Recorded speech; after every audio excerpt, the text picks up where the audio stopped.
আসসালামু আলাইকুম, আমি তাহিরা খানম। আমি আজকে রংপুরে আয়োজিত ওয়াইসিডিওর ওয়ার্কশপে অংশগ্রহণ করতে এসেছিলাম। ওয়ার্কশপটা আমার কাছে খুব ভালো লেগেছে। ওয়ার্কশপে অ্যাটেন্ড করে আমি অনেক কিছু জানতে পেরেছি, যেটা আসলে আমাদের অজানা ছিল, যেটা আমাদের পরবর্তী ক্যারিয়ার লাইফের জন্য আমার মনে হয় বেটার হবে। যেমন এখানে অনেক বিষয় থাকে যেগুলো আমরা জানি না।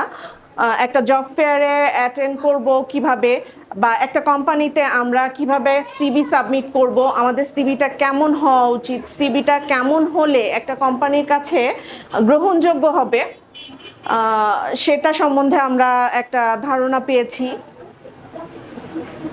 আর কি বলবো, সবকিছু মিলে ভালো লেগেছে।